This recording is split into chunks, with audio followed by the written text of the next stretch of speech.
اور زمین پر کوئی چلنے پھرنے والا نہیں مگر اس کا رزق اللہ کے ذمے ہے. وہ اس کے رہنے کی جگہ کو بھی جانتا ہے اور جہاں سونپا جاتا ہے اسے بھی. یہ سب کچھ کتاب روشن میں لکھا ہوا ہے. اور وہی تو ہے جس نے آسمانوں اور زمین کو 6 دن میں بنایا اور اس وقت اس کا عرش پانی پر تھا. تمہارے پیدا کرنے سے مقصود یہ ہے کہ وہ تم کو آزمائے کہ تم میں عمل کے لحاظ سے کون بہتر ہے.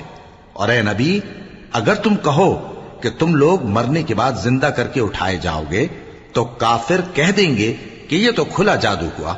اور اگر ایک مدت معین تک ہم ان سے عذاب روک دیں تو کہیں گے کہ کون سی چیز عذاب کو روکے ہوئے ہے.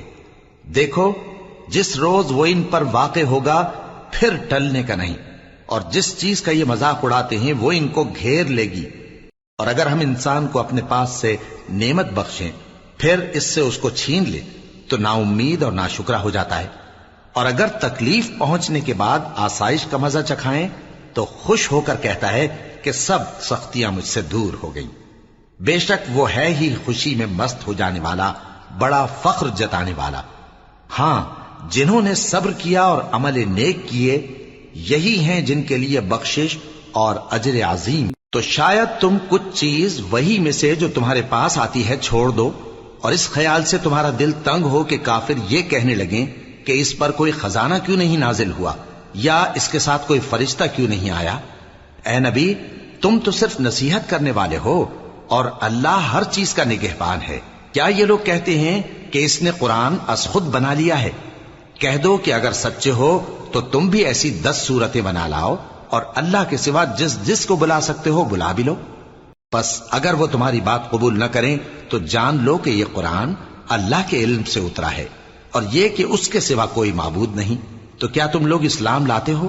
جو لوگ دنیا کی زندگی اور اس کی زیب و زینت کے طالب ہوں ہم ان کے اعمال کا بدلہ انہیں دنیا ہی میں دے دیتے ہیں اور اس میں ان کی حق تلفی نہیں کی جاتی. یہ وہ لوگ ہیں جن کے لیے آخرت میں آتش جہنم کے سوا اور کچھ نہیں، اور جو عمل انہوں نے دنیا میں کیے سب برباد اور جو کچھ یہ کرتے رہے سب ضائع ہوا.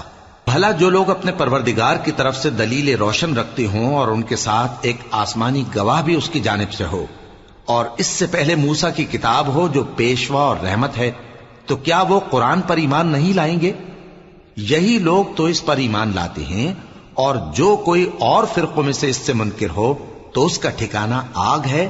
تو تم اس قرآن سے شک میں نہ ہونا، یہ تمہارے پروردگار کی طرف سے حق ہے، لیکن اکثر لوگ ایمان نہیں لاتے. اور اس سے بڑھ کر ظالم کون ہوگا جو اللہ پر جھوٹ باندھے؟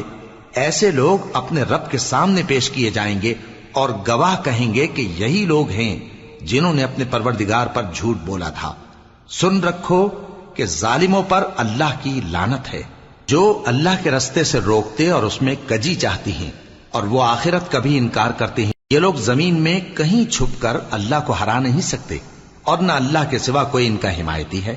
اے پیغمبر، ان کو دگنا عذاب دیا جائے گا کیونکہ یہ شدت کفر سے تمہاری بات نہیں سن سکتے تھے اور نہ تم کو دیکھ سکتے تھے. یہی ہیں جنہوں نے اپنے آپ کو خسارے میں ڈالا اور جو کچھ یہ افترا کیا کرتے تھے ان سے جاتا رہا. بلا شبہ یہ لوگ آخرت میں سب سے زیادہ نقصان پانے والے ہیں. جو لوگ ایمان لائے اور عمل نیک کیے اور اپنے پروردگار کے آگے عاجزی کی یہی صاحب جنت ہیں، ہمیشہ اس میں رہیں گے. دونوں فریقوں یعنی کافر و مومن کی مثال ایسی ہے جیسے ایک اندھا بہرا ہو اور ایک دیکھتا سنتا. بھلا دونوں کا حال یکساں ہو سکتا ہے؟ پھر تم سوچتے کیوں نہیں؟ اور ہم نے نوح کو ان کی قوم کی طرف بھیجا تو انہوں نے ان سے کہا کہ میں تم کو کھول کھول کر ڈر سنانے اور یہ پیغام پہنچانے آیا ہوں کہ اللہ کے سوا کسی کی عبادت نہ کرو، مجھے تمہاری نسبت دردناک عذاب کا خوف ہے. تو ان کی قوم کے سردار جو کافر تھے کہنے لگے کہ ہم تم کو اپنے ہی جیسا ایک آدمی دیکھتے ہیں اور یہ بھی دیکھتے ہیں کہ تمہارے پیرو وہی لوگ ہوئے ہیں جو ہم میں ادنا درجے کے ہیں اور وہ بھی سطحی رائے سے، اور ہم تم میں اپنے اوپر کسی طرح کی فضیلت نہیں دیکھتے بلکہ تمہیں جھوٹا خیال کرتے ہیں. فرمایا کہ اے قوم دیکھو تو اگر میں اپنے پروردگار کی طرف سے دلیل روشن رکھتا ہوں اور اس نے مجھے اپنے ہاں سے رحمت بخشی ہو جس کی حقیقت تم سے پوشیدہ ہو گئی ہے، تو کیا ہم اس کے لیے تمہیں مجبور کر سکتے ہیں جبکہ تم اس سے ناخوش ہو؟ اور اے قوم، میں اس نصیحت کے بدلے تم سے مال و زر کا مطالبہ تو نہیں کرتا، میرا صلہ تو اللہ کے ذمے ہے، اور جو لوگ ایمان لائے ہیں میں ان کو نکالنے والا بھی نہیں ہوں، وہ تو اپنے پروردگار سے ملنے والے ہیں، لیکن میں دیکھتا ہوں کہ تم لوگ نادانی کر رہے ہو۔ اے میری قوم، اگر میں ان کو نکال دوں تو اللہ کی گرفت سے بچانے کے لیے کون میری مدد کر سکتا ہے؟ بھلا تم غور کیوں نہیں کرتے؟ اور میں نہ تم سے یہ کہتا ہوں کہ میرے پاس اللہ کے خزانے ہیں، اور نہ یہ کہ میں غیب جانتا ہوں، اور نہ یہ کہتا ہوں کہ میں فرشتہ ہوں، اور نہ ان لوگوں کی نسبت جن کو تم حقارت کی نظر سے دیکھتے ہو یہ کہتا ہوں کہ اللہ ان کو بھلائی یعنی اعمال کی جزا نہیں دے گا۔ جو ان کے دلوں میں ہے اسے اللہ خوب جانتا ہے، اگر میں ایسا کہوں تو بے انصافوں میں ہو جائے۔ انہوں نے کہا کہ نوح، تم نے ہم سے جھگڑا تو کیا اور جھگڑا بھی بہت کیا، اب اگر تم سچے ہو تو جس چیز سے ہمیں ڈراتے ہو وہ ہم پر لا نازل کرو۔ نوح نے کہا کہ اس عذاب کو تو اللہ ہی چاہے گا تو نازل کرے گا، اور تم اللہ کو کسی طرح ہرا نہیں سکتے، اور اگر میں یہ چاہوں کہ تمہاری خیر خواہی کروں اور اللہ یہ چاہے کہ تمہیں گمراہ رہنے دے تو میری خیر خواہی تم کو کچھ فائدہ نہیں دے سکتی، وہی تمہارا پروردگار ہے اور تمہیں اسی کی طرف لوٹ کر جانا ہے۔ کیا یہ لوگ کہتے ہیں کہ اس پیغمبر نے قرآن اپنے دل سے بنا لیا ہے؟ کہہ دو کہ اگر میں نے دل سے بنا لیا ہے تو میرے گناہ کا وبال مجھ پر، اور جو گناہ تم کرتے ہو اس سے میں بری الذمہ ہوں۔ اور نوح کی طرف وحی کی گئی کہ تمہاری قوم میں جو لوگ ایمان لا چکے ان کے سوا اور کوئی ایمان نہیں لائے گا، تو جو کام یہ کر رہے ہیں ان کی وجہ سے غم نہ کھاؤ، اور ایک کشتی ہمارے حکم سے ہمارے سامنے بناؤ، اور جو لوگ ظالم ہیں ان کے بارے میں مجھ سے کچھ نہ کہنا، کیونکہ وہ ضرور غرق کر دیے جائیں گے۔ اور نوح نے کشتی بنانا شروع کر دی، اور جب ان کی قوم کے سردار ان کے پاس سے گزرتے تو ان سے تمسخر کرتے، وہ کہتے کہ اگر تم ہم سے تمسخر کرتے ہو تو جس طرح تم ہم سے تمسخر کرتے ہو اسی طرح ایک وقت ہم بھی تم سے تمسخر کریں گے، اور تم کو جلد معلوم ہو جائے گا کہ کس پر عذاب آتا ہے جو اسے رسوا کرے گا، اور کس پر ہمیشہ کا عذاب نازل ہوتا ہے، یہاں تک کہ جب ہمارا حکم آ پہنچا اور تنور جوش مارنے لگا تو ہم نے نوح کو حکم دیا کہ ہر قسم کے پالتو جانوروں میں سے جوڑا جوڑا یعنی ایک ایک نر اور ایک ایک مادہ لے لو، اور جس شخص کی نسبت حکم ہو چکا ہے کہ ہلاک ہو جائے گا اس کو چھوڑ کر اپنے گھر والوں کو اور جو ایمان لایا ہو اس کو کشتی میں سوار کر لو، اور ان کے ساتھ ایمان بہت ہی کم لوگ لائے تھے۔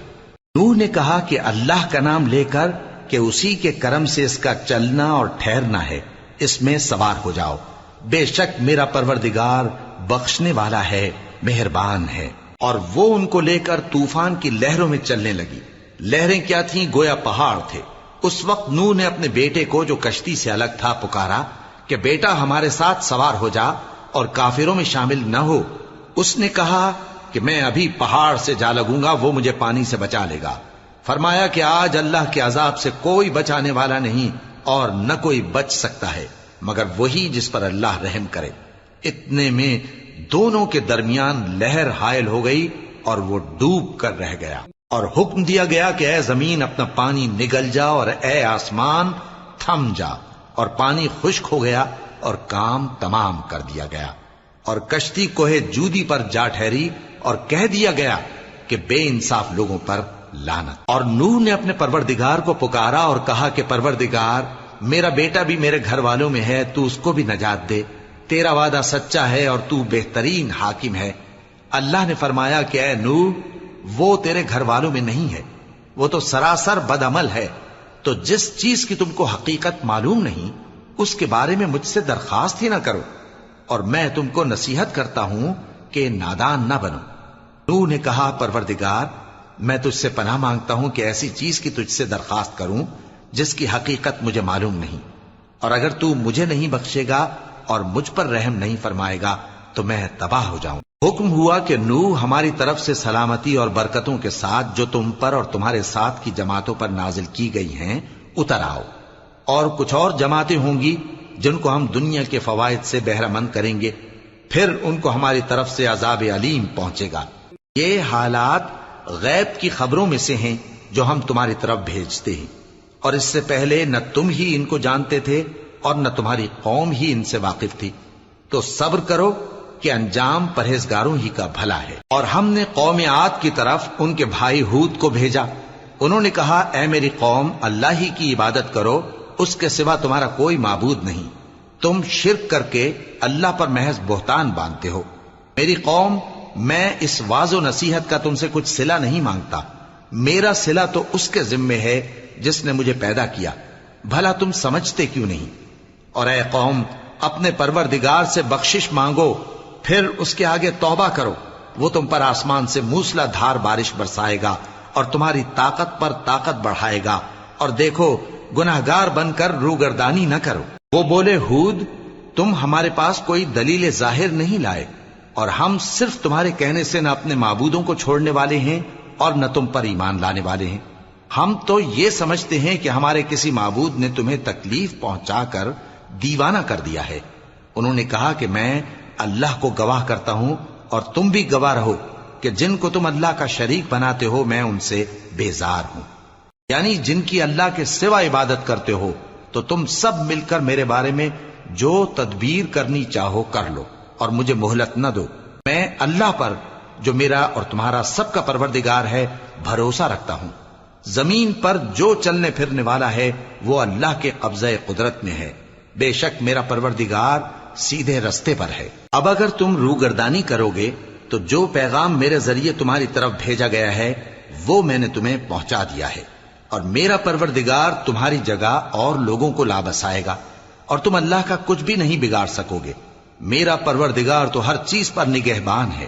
اور جب ہمارا حکم عذاب آ پہنچا تو ہم نے ہود کو اور جو لوگ ان کے ساتھ ایمان لائے تھے ان کو اپنی مہربانی سے بچا لیا اور انہیں عذاب شدید سے نجات دی۔ یہ وہی قوم عاد ہے جس نے اللہ کی نشانیوں سے انکار کیا اور اس کے پیغمبروں کی نافرمانی کی اور ہر سرکش و متکبر کا کہا مانا، اور اس دنیا میں بھی لعنت ان کے پیچھے لگی رہی اور قیامت کے دن بھی لگی رہے گی۔ دیکھو، قوم عاد نے اپنے پروردگار سے کفر کیا، اور سن رکھو، قوم عاد پر پھٹکار ہے جو ہود کی قوم تھی۔ اور قوم سمود کی طرف ان کے بھائی صالح کو بھیجا تو انہوں نے کہا، اے قوم، اللہ ہی کی عبادت کرو، اس کے سوا تمہارا کوئی معبود نہیں۔ اسی نے تم کو زمین سے پیدا کیا اور اس میں آباد کیا، تو اس سے مغفرت مانگو اور اس کے آگے توبہ کرو، بے شک میرا پروردگار نزدیک بھی ہے اور دعا کا قبول کرنے والا بھی ہے۔ انہوں نے کہا کہ صالح، اس سے پہلے ہم تم سے کئی طرح کی امیدیں رکھتے تھے، اب وہ منقطع ہو گئی۔ کیا تم ہم کو ان چیزوں سے منع کرتے ہو جن کو ہمارے بزرگ پوجتے آئے ہیں؟ اور جس بات کی طرف تم ہمیں بلاتے ہو اس کی طرف سے ہم بڑے بھاری شک میں ہیں۔ صالح نے کہا، اے میری قوم، بھلا دیکھو تو، اگر میں اپنے پروردگار کی طرف سے کھلی دلیل پر ہوں اور اس نے مجھے اپنے ہاتھ سے نبوت کی نعمت بخشی ہو، تو اگر میں اللہ کی نافرمانی کروں تو اس کے سامنے میری کون مدد کرے گا؟ تم تو کفر کی باتوں سے میرا نقصان ہی کرتے ہو۔ اور یہ بھی کہا کہ اے قوم، یہ اللہ کی اونٹنی تمہارے لیے ایک نشانی یعنی معجزہ ہے، تو اس کو چھوڑ دو کہ اللہ کی زمین میں جہاں چاہے چرتی پھرے، اور اس کو کسی طرح کی تکلیف نہ دینا، ورنہ تمہیں جلد عذاب آ پکڑے گا۔ مگر انہوں نے اس کو کاٹ ڈالا تو صالح نے کہا کہ اپنے گھروں میں 3 دن اور فائدے اٹھا لو، یہ وعدہ ہے کہ جھوٹا نہ ہوگا۔ پس جب ہمارا حکم آ گیا تو ہم نے صالح کو اور جو لوگ ان کے ساتھ ایمان لائے تھے ان کو اپنی مہربانی سے بچا لیا اور اس دن کی رسوائی سے محفوظ رکھا۔ بے شک تمہارا پروردگار طاقتور ہے، زبردست ہے۔ اور جن لوگوں نے ظلم کیا تھا ان کو چنگھاڑ کی صورت میں عذاب نے آ پکڑا تو وہ اپنے گھروں میں اوندھے پڑے رہ گئے، گویا کبھی ان میں بسے ہی نہ تھے۔ سن رکھو کہ قوم سمود نے اپنے پروردگار سے کفر کیا، اور سن رکھو قوم سمود پر پھٹکار ہے۔ اور ہمارے فرشتے ابراہیم کے پاس بشارت لے کر آئے تو سلام کہا، انہوں نے بھی جواب میں سلام کہا۔ ابھی کچھ وقفہ نہیں ہوا تھا کہ ابراہیم ایک بھنا ہوا بچڑا لے آئے۔ پھر جب دیکھا کہ ان کے ہاتھ کھانے کی طرف نہیں بڑھتے، یعنی وہ کھانا نہیں کھاتے، تو ان کو اجنبی سمجھ کر دل میں خوف کیا۔ فرشتوں نے کہا کہ خوف نہ کیجیے، ہم قوم لوط کی طرف ان کے ہلاک کرنے کو بھیجے گئے ہیں۔ اور ابراہیم کی بیوی جو پاس کھڑی تھی ہنس پڑی، تو ہم نے اس کو اسحاق کی اور اسحاق کے بعد یعقوب کی خوشخبری دی۔ اس نے کہا، اے میرے بچہ ہوگا، میں تو بڑھیا ہوں اور یہ میرے میاں بھی بوڑھے ہیں، یہ تو بڑی عجیب بات ہے۔ انہوں نے کہا کیا تم اللہ کی قدرت سے تعجب کرتی ہو؟ اے اہل بیت، تم پر اللہ کی رحمت اور اس کی برکتیں ہیں، وہ لائق تعریف ہے، بڑا ہے۔ پھر جب ابراہیم سے خوف جاتا رہا اور ان کو خوشخبری بھی مل گئی تو قوم لوط کے بارے میں لگے ہم سے بحث کرنے۔ بے شک ابراہیم بڑے تحمل والے، نرم دل اور رجوع کرنے والے تھے۔ اے ابراہیم، اس بات کو جانے دو، تمہارے پروردگار کا حکم آ پہنچا ہے اور ان لوگوں پر عذاب آنے والا ہے جو کبھی نہیں ٹلنے کا۔ جب ہمارے فرشتے لوط کے پاس آئے تو وہ ان کے آنے سے غمناک اور تنگ دل ہوئے اور کہنے لگے کہ آج کا دن بڑی مشکل کا دن ہے۔ اور لوط کی قوم کے لوگ ان کے پاس بے تحاشا دوڑتے ہوئے آئے اور یہ لوگ پہلے ہی سے انتہائی بےہودہ حرکتیں کیا کرتے تھے۔ لوط نے کہا کہ اے بھائیو، یہ جو میری قوم کی لڑکیاں ہیں یہ تمہارے لیے جائز اور پاک ہیں، تو اللہ سے ڈرو اور میرے مہمانوں کے بارے میں مجھے بے آبرو نہ کرو۔ کیا تم میں کوئی بھی شائستہ آدمی نہیں؟ وہ بولے تم کو معلوم ہے کہ تمہاری ان بیٹیوں کی ہمیں کچھ حاجت نہیں، اور جو ہماری غرض ہے اسے تم خوب جانتے ہو۔ لوط نے کہا اے کاش مجھ میں تمہارے مقابلے کی طاقت ہوتی یا میں کسی مضبوط قلعے میں پناہ لے لیتا۔ فرشتوں نے کہا اے لوط، ہم تمہارے پروردگار کے فرشتے ہیں، یہ لوگ ہرگز تم تک نہیں پہنچ سکیں گے، تو کچھ رات رہے سے اپنے گھر والوں کو لے کر چل دو اور تم میں سے کوئی شخص پیچھے مڑ کر نہ دیکھے مگر تمہاری بیوی کے جو آفت ان پر پڑنے والی ہے وہی اس پر بھی پڑے گی۔ ان کے عذاب کے وعدے کا وقت صبح ہے، اور کیا صبح کچھ دور ہے؟ پھر جب ہمارا حکم آیا ہم نے اس بستی کو الٹ کر نیچے اوپر کر دیا اور ان پر پتھر کی تہ بتہ کنکریاں برسائیں جن پر تمہارے پروردگار کے ہاں سے نشان کیے ہوئے تھے، اور وہ بستی ان ظالموں سے کچھ دور نہیں۔ اور مدین کی طرف ان کے بھائی شعیب کو بھیجا تو انہوں نے کہا کہ اے قوم، اللہ ہی کی عبادت کرو کہ اس کے سوا تمہارا کوئی معبود نہیں، اور ناپ اور تول میں کمی نہ کیا کرو، میں تو تم کو آسودہ حال دیکھتا ہوں، اور اگر تم ایمان نہ لاؤ گے تو مجھے تمہارے بارے میں ایک ایسے دن کے عذاب کا خوف ہے جو تم کو گھیر کر رہے گا۔ اور اے میری قوم، ناپ اور تول انصاف کے ساتھ پوری پوری کیا کرو، اور لوگوں کو ان کی چیزیں کم نہ دیا کرو، اور زمین میں خرابی کرتے نہ پھرو۔ اگر تم کو میرے کہنے کا یقین ہو تو اللہ کا دیا ہوا نفع ہی تمہارے لیے بہتر ہے، اور میں تمہارا نگہبان نہیں ہوں۔ انہوں نے کہا اے شعیب، کیا تمہاری نماز تمہیں یہ سکھاتی ہے کہ جن کو ہمارے باپ دادا پوجتے آئے ہیں ہم ان کو ترک کر دیں، یا اپنے مال میں تصرف کرنا چاہیں تو نہ کریں؟ تم تو بڑے نرم دل اور بڑے سیدھے ہو۔ انہوں نے کہا کہ اے قوم، دیکھو تو اگر میں اپنے پروردگار کی طرف سے دلیل روشن پر ہوں اور اس نے اپنے ہاں سے مجھے نیک روزی دی ہو تو کیا میں اپنا فرض ادا نہ کروں؟ اور میں نہیں چاہتا کہ جس بات سے میں تمہیں منع کروں خود اس کو کرنے لگوں۔ میں تو جہاں تک مجھ سے ہو سکے تمہارے معاملات کی اصلاح چاہتا ہوں، اور اس بارے میں مجھے توفیق کا ملنا اللہ ہی کے فضل سے ہے۔ میں اسی پر بھروسہ رکھتا ہوں اور اسی کی طرف رجوع کرتا ہوں۔ اور اے قوم، میری مخالفت تم سے کوئی ایسا کام نہ کرا دے کہ جیسی مصیبت نوح کی قوم یا ہود کی قوم یا صالح کی قوم پر واقع ہوئی تھی ویسی ہی مصیبت تم پر واقع ہو۔ اور لوط کی قوم کا زمانہ تو تم سے کچھ دور نہیں، اور اپنے پروردگار سے بخشش مانگو اور اس کے آگے توبہ کرو، بے شک میرا پروردگار بڑا مہربان ہے، بہت محبت کرنے والا ہے۔ انہوں نے کہا کہ شعیب، تمہاری بہت سی باتیں ہماری سمجھ میں نہیں آتی، اور ہم دیکھتے ہیں کہ تم ہم میں کمزور بھی ہو، اور اگر تمہارے بھائی بند نہ ہوتے تو ہم تم کو سنسار کر دیتے، اور تم ہم پر کسی طرح بھی غالب نہیں ہو۔ انہوں نے کہا کہ اے قوم، کیا میرے بھائی بندوں کا دباؤ تم پر اللہ سے زیادہ ہے، اور اس کو تم نے پیٹھ پیچھے ڈال رکھا ہے؟ میرا پروردگار تو تمہارے سب اعمال کا احاطہ کیے ہوئے ہے۔ اور اے قوم، تم اپنی جگہ کام کیے جاؤ، میں اپنی جگہ کام کیے جاتا ہوں، تم کو ان قریب معلوم ہو جائے گا کہ رسوا کرنے والا عذاب کس پر آتا ہے اور جھوٹا کون ہے۔ اور تم بھی انتظار کرو، میں بھی تمہارے ساتھ انتظار کرتا ہوں۔ اور جب ہمارا حکم آ پہنچا تو ہم نے شعیب کو اور جو لوگ ان کے ساتھ ایمان لائے تھے ان کو تو اپنی رحمت سے بچا لیا، اور جو ظالم تھے ان کو چنگھاڑ نے آ دبوچا، تو وہ اپنے گھروں میں اوندھے پڑے رہ گئے، گویا ان میں کبھی بسے ہی نہ تھے۔ سن رکھو کہ مدین پر ویسی ہی پھٹکار ہے جیسی سمود پر پھٹکار تھی، اور ہم نے موسیٰ کو اپنی نشانیاں اور دلیل روشن دے کر بھیجا فرعون اور اس کے سرداروں کی طرف، تو وہ فرعون ہی کے حکم پر چلتے رہے، حالانکہ فرعون کا حکم درست نہیں تھا۔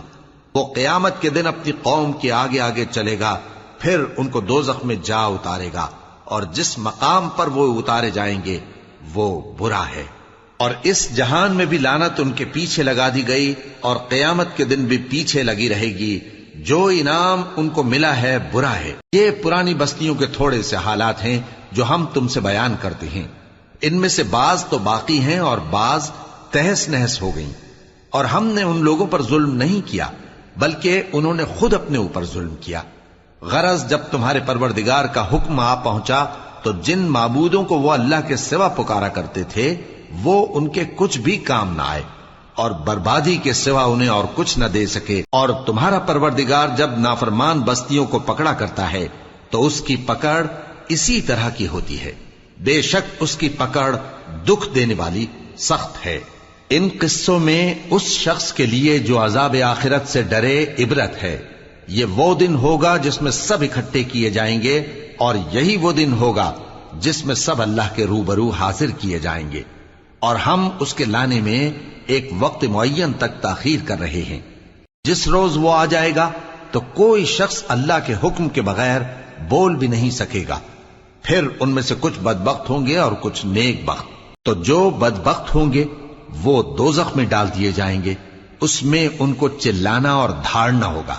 جب تک آسمان و زمین ہیں وہ اسی میں رہیں گے مگر جتنا تمہارا پروردگار چاہے، بے شک تمہارا پروردگار جو چاہتا ہے کر دیتا ہے۔ اور جو نیک بخت ہوں گے وہ بہشت میں داخل کیے جائیں گے، اور جب تک آسمان اور زمین ہیں ہمیشہ اسی میں رہیں گے مگر جتنا تمہارا پروردگار چاہے۔ یہ اللہ کی بخشش ہے جو کبھی منقطع نہیں ہوگی۔ تو یہ لوگ جو غیر اللہ کی پرستش کرتے ہیں اس سے تم شک میں نہ پڑنا، یہ اسی طرح پرستش کرتے ہیں جس طرح پہلے سے ان کے باپ دادا پرستش کرتے آئے ہیں، اور ہم ان کو ان کا حصہ پورا پورا بغیر کچھ کم کیے دینے والے ہیں۔ اور ہم نے موسیٰ کو کتاب دی تو اس میں اختلاف کیا گیا، اور اگر تمہارے پروردگار کی طرف سے ایک بات پہلے نہ ہو چکی ہوتی تو ان میں فیصلہ کر دیا جاتا، اور وہ تو اس کی طرف سے بڑے بھاری شک میں پڑے ہوئے ہیں۔ اور تمہارا پروردگار ان سب کو قیامت کے دن ان کے اعمال کا پورا پورا بدلہ دے گا، بے شک جو عمل یہ کرتے ہیں وہ اس سے واقف ہے۔ سو اے پیغمبر، جیسا تم کو حکم ہوتا ہے اس پر تم اور جو لوگ تمہارے ساتھ تائب ہوئے ہیں قائم رہو، اور حد سے تجاوز نہ کرنا، وہ تمہارے سب اعمال کو دیکھ رہا ہے۔ اور مسلمانوں، جو لوگ ظالم ہیں ان کی طرف مائل نہ ہونا، نہیں تو تمہیں بھی دوزخ کی آگ آ لپٹے گی، اور اللہ کے سوا تمہارے کوئی دوست نہیں ہوں گے، پھر تمہیں کوئی مدد بھی نہ ملے گی۔ اور دن کے دونوں سروں یعنی صبح اور شام کے اوقات میں اور رات کی چند ساعتوں میں نماز پڑھا کرو، کچھ شک نہیں کہ نیکیاں گناہوں کو دور کر دیتی ہیں۔ یہ ان کے لیے نصیحت ہے جو نصیحت قبول کرنے والے ہیں۔ اور صبر کیے رہو کہ اللہ نیکوکاروں کا اجر ضائع نہیں کرتا۔ تو جو امتیں تم سے پہلے گزر چکی ہیں ان میں ایسے ہوش مند کیوں نہ ہوئے جو ملک میں خرابی کرنے سے روکتے؟ ہاں، ایسے تھوڑے سے تھے جن کو ہم نے ان میں سے نجات بخشی، اور جو ظالم تھے وہ انہی باتوں کے پیچھے لگے رہے جن میں عیش و آرام تھا، اور وہ گناہوں میں ڈوبے ہوئے تھے۔ اور تمہارا پروردگار ایسا نہیں ہے کہ بستیوں کو جبکہ وہاں کے باشندے نیکوکار ہوں از راہ ظلم تباہ کر دے۔ اور اگر تمہارا پروردگار چاہتا تو تمام لوگوں کو ایک ہی جماعت کر دیتا، اور وہ برابر اختلاف کرتے رہیں گے، مگر جن پر تمہارا پروردگار رحم فرمائے، اور اسی لیے اس نے ان کو پیدا کیا ہے۔ اور تمہارے پروردگار کا قول پورا ہو گیا کہ میں دوزخ کو جنوں اور انسانوں سب سے بھر دوں گا۔ اور اے نبی اور پیغمبروں کے وہ سب حالات جو ہم تم سے بیان کرتے ہیں ان سے ہم تمہارے دل کو جمائے رکھتے ہیں، اور ان حالات میں تمہارے پاس حق پہنچ گیا، اور یہ مومنوں کے لیے نصیحت اور عبرت ہے۔ اور جو لوگ ایمان نہیں لائے ان سے کہہ دو کہ تم اپنی جگہ عمل کیے جاؤ، ہم اپنی جگہ عمل کیے جاتے ہیں، اور نتیجہ اعمال کا تم بھی انتظار کرو، ہم بھی انتظار کرتے ہیں۔ اور آسمانوں اور زمین کی چھپی چیزوں کا علم اللہ ہی کو ہے، اور تمام معاملات اسی کی طرف رجوع کیے جائیں گے، تو اسی کی عبادت کرو اور اسی پر بھروسہ رکھو، اور جو کچھ تم لوگ کر رہے ہو تمہارا پروردگار اس سے بے خبر نہیں۔ سورۃ یوسف بسم اللہ الرحمن الرحیم۔ شروع اللہ کا نام لے کر جو بڑا مہربان نہایت رحم والا ہے۔ الف لام را، یہ کتاب روشن کی آیتیں ہیں۔ ہم نے اس قرآن کو عربی میں نازل کیا ہے تاکہ تم لوگ سمجھ سکو۔ اے پیغمبر، ہم اس قرآن کے ذریعے سے جو ہم نے تمہاری طرف بھیجا ہے تمہیں ایک نہایت اچھا قصہ سناتے ہیں، اور تم اس سے پہلے بے خبر تھے۔ جب یوسف نے اپنے والد سے کہا کہ ابا، میں نے خواب میں 11 ستاروں اور سورج اور چاند کو دیکھا ہے، دیکھتا کیا ہوں کہ وہ مجھے سجدہ کر رہی ہیں۔ انہوں نے کہا کہ بیٹا، اپنے خواب کا ذکر اپنے بھائیوں سے نہ کرنا، نہیں تو وہ تمہارے حق میں کوئی چال چلیں گے۔ کچھ شک نہیں کہ شیطان انسان کا کھلا دشمن ہے، اور اسی طرح اللہ تمہیں برگزیدہ و ممتاز کرے گا اور خواب کی باتوں کی تعبیر کا علم سکھائے گا، اور جس طرح اس نے اپنی نعمت پہلے تمہارے دادا پر دادا ابراہیم اور اسحاق پر پوری کی تھی، اسی طرح تم پر اور اولاد یعقوب پر پوری کرے گا۔ بے شک تمہارا پروردگار سب کچھ جاننے والا ہے، حکمت والا ہے۔ ہاں، یوسف اور ان کے بھائیوں کے قصے میں پوچھنے والوں کے لیے بہت سی نشانیاں ہیں۔ جب انہوں نے آپس میں تذکرہ کیا کہ یوسف اور اس کا بھائی ابا کو ہم سے زیادہ پیارے ہیں، حالانکہ ہم جماعت کی جماعت ہیں، کچھ شک نہیں کہ ابا کھلی غلطی پر ہیں۔ یوسف کو یا تو جان سے مار ڈالو یا کسی ملک میں پھینک آؤ، پھر ابا کی توجہ صرف تمہاری طرف ہو جائے گی، اور اس کے بعد تم نیک لوگوں میں ہو جاؤ گے۔ میں سے ایک کہنے والے نے کہا کہ یوسف کو جان سے نہ مارو، کسی اندھے کنویں میں ڈال دو کہ کوئی راہگیر اسے نکال کر کسی دوسرے ملک میں لے جائے گا۔ اگر تم کو کرنا ہی ہے تو یوں کرو۔ یہ مشورہ کر کے وہ اپنے والد سے کہنے لگے کہ ابا جان، کیا سبب ہے کہ آپ یوسف کے بارے میں ہمارا اعتبار نہیں کرتے، حالانکہ ہم اس کے خیر خواہ ہیں؟ کل اسے ہمارے ساتھ بھیج دیجئے کہ خوب میوے کھائے اور کھیلے کودے، ہم اس کے نگہبان ہیں۔ انہوں نے کہا کہ یہ امر مجھے غمناک کیے دیتا ہے کہ تم اسے لے جاؤ، یعنی وہ مجھ سے جدا ہو جائے، اور مجھے یہ بھی خوف ہے کہ تم کھیل میں اس سے غافل ہو جاؤ اور اسے بھیڑیا کھا جائے۔ وہ کہنے لگے کہ اگر ہماری موجودگی میں کہ ہم ایک طاقتور جماعت ہیں اسے بھیڑیا کھا گیا تو ہم بڑے نقصان میں پڑ گئے۔ غرض جب وہ اس کو لے گئے اور اس بات پر اتفاق کر لیا کہ اس کو اندھے کنویں میں ڈال دیں، اور ہم نے یوسف کی طرف وحی بھیجی کہ ایک وقت ایسا آئے گا کہ تم انہیں ان کے اس سلوک سے آگاہ کرو گے، اور ان کو اس وحی کی کچھ خبر نہ ہوگی۔ اور یہ حرکت کر کے وہ رات کے وقت باپ کے پاس روتے ہوئے آئے، کہنے لگے کہ ابا جان، ہم تو دوڑنے اور ایک دوسرے سے آگے نکلنے میں مصروف ہو گئے اور یوسف کو اپنے اسباب کے پاس چھوڑ گئے تو اسے بھیڑیا کھا گیا، اور آپ ہماری بات کو گو ہم سچ ہی کہتے ہیں باور نہیں کریں گے۔ اور ان کے کرتے پر جھوٹ موٹ کا لہو بھی لگا لائے۔ یعقوب نے کہا کہ یوں نہیں ہے، بلکہ تم اپنے دل سے یہ بات بنا لائے ہو۔ اچھا، صبر کہ وہی خوب ہے، اور جو تم بیان کرتے ہو اس کے بارے میں اللہ ہی سے مدد چاہیے۔ اور اب اللہ کی شان دیکھو کہ اس کنویں کے قریب ایک قافلہ آوارد ہوا اور انہوں نے پانی کے لیے اپنا سقا بھیجا، تو اس نے کنویں میں ڈول لٹکایا، یوسف اس سے لٹک گئے۔ وہ بولا، زہے قسمت، یہ تو ایک لڑکا ہے، اور اس کو قیمتی سرمایہ سمجھ کر چھپا لیا۔ اور جو کچھ وہ کرتے تھے اللہ کو خوب معلوم تھا، اور انہوں نے اس کو تھوڑی سی قیمت یعنی معدود چند درہموں پر بیچ ڈالا، اور وہ اس سے بیزار ہو رہے تھے۔ اور مصر میں جس شخص نے اس کو خریدا، اس نے اپنی بیوی سے جس کا نام زلیخا تھا کہا کہ اس کو عزت و اکرام سے رکھو، عجب نہیں کہ یہ ہمیں فائدہ دے یا ہم اسے بیٹا بنا لیں۔ اس طرح ہم نے یوسف کو سرزمین مصر میں جگہ دی، اور غرض یہ تھی کہ ہم ان کو خواب کی باتوں کی تعبیر سکھائیں، اور اللہ اپنے کام پر غالب ہے، لیکن اکثر لوگ نہیں جانتے۔ اور جب وہ اپنی جوانی کو پہنچے تو ہم نے ان کو دانائی اور علم عطا کیا، اور نیکوکاروں کو ہم اسی طرح بدلہ دیا کرتے ہیں۔ اور جس عورت کے گھر میں وہ رہتے تھے اس نے ان کو اپنی طرف مائل کرنا چاہا، اور دروازے بند کر کے کہنے لگی، یوسف جلدی آؤ۔ انہوں نے کہا کہ اللہ پناہ میں رکھے، وہ یعنی تمہارے میاں تو میرے آقا ہیں، انہوں نے مجھے اچھی طرح سے رکھا ہے، میں ایسا ظلم نہیں کر سکتا، بے شک ظالم لوگ فلاح نہیں پائیں گے۔ اور اس عورت نے ان کا قصد کیا اور انہوں نے اس کا قصد کیا۔ اگر وہ اپنے پروردگار کی نشانی نہ دیکھتے تو جو ہوتا سو ہوتا. یوں اس لیے کیا گیا کہ ہم ان سے برائی اور بے حیائی کو روک دیں. بے شک وہ ہمارے چنے ہوئے بندوں میں سے تھے. اور دونوں دروازے کی طرف بھاگے، آگے یوسف پیچھے زلیخا. اور عورت نے ان کا کرتا پیچھے سے پکڑ کر جو کھینچا تو پھاڑ ڈالا، اور دونوں کو دروازے کے پاس عورت کا خاوند مل گیا. تو عورت بولی کہ جو شخص تمہاری بیوی کے ساتھ برا ارادہ کرے اس کی اس کے سوا کیا سزا ہے کہ یا تو قید کیا جائے یا اسے دکھ کا عذاب دیا جائے. یوسف نے کہا اسی نے مجھ کو اپنی طرف مائل کرنا چاہا تھا. اور اس کے خاندان میں سے ایک گواہ نے گواہی دی کہ اگر اس کا کرتا آگے سے پھٹا ہو تو یہ سچی اور یوسف جھوٹا ہے، اور اگر کرتا پیچھے سے پھٹا ہو تو یہ جھوٹی اور وہ سچا ہے. سو جب اس کا کرتا دیکھا تو پیچھے سے پھٹا تھا. تب اس نے زلیخا سے کہا کہ یہ تمہارا ہی فریب ہے، اور کچھ شک نہیں کہ تم عورتوں کے فریب بڑے بھاری ہوتے ہیں.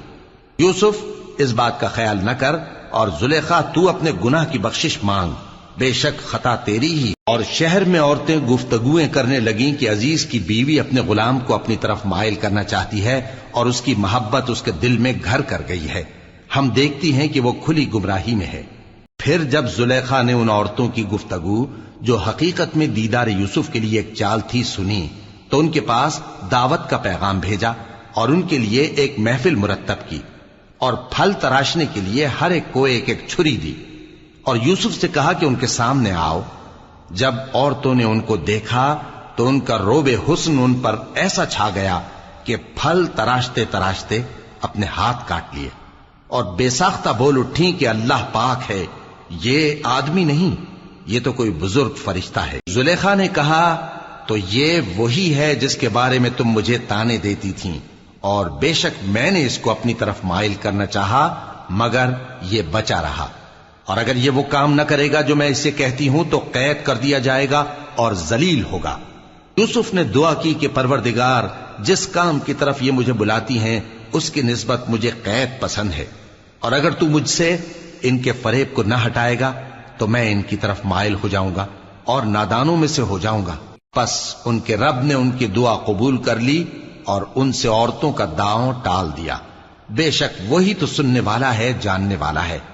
پھر باوجود اس کے کہ وہ لوگ ان کی بے گناہی کے نشان دیکھ چکے تھے، ان کی رائے یہی ٹھہری کہ کچھ عرصے کے لیے ان کو قید ہی کر. اور ان کے ساتھ دو اور جوان بھی داخل زندہ ہوئے. ایک نے ان میں سے کہا کہ میں نے خواب دیکھا ہے، دیکھتا کیا ہوں کہ شراب کے لیے انگور نچوڑ رہا ہوں.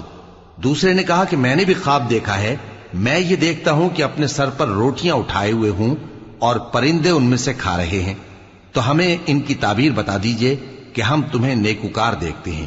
یوسف نے کہا کہ جو کھانا تم کو ملنے والا ہے وہ آنے نہیں پائے گا کہ میں اس سے پہلے تم کو اس کی تعبیر بتا دوں گا.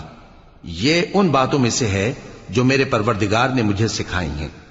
جو لوگ اللہ پر ایمان نہیں لاتے اور آخرت کا انکار کرتے ہیں میں نے ان کا مذہب چھوڑ دیا ہے، اور میں اپنے باپ دادا ابراہیم اور اسحاق اور یعقوب کے مذہب پر چلتا ہوں. ہمیں شایع نہیں ہے کہ کسی چیز کو اللہ کے ساتھ شریک بنائیں. یہ اللہ کا فضل ہے ہم پر بھی اور لوگوں پر بھی، لیکن اکثر لوگ شکر نہیں کرتے. اے میرے قید خانے کے رفیقو، بھلا کئی جدا جدا آقا اچھے یا اللہ جو اکیلا ہے سب پر غالب ہے. جن چیزوں کی تم اللہ کے سوا پرستش کرتے ہو وہ صرف نام ہی نام ہیں جو تم نے اور تمہارے باپ دادا نے رکھ لیے ہیں. اللہ نے ان کی کوئی سند نازل نہیں کی. سن رکھو کہ اللہ کے سوا کسی کی حکومت نہیں ہے.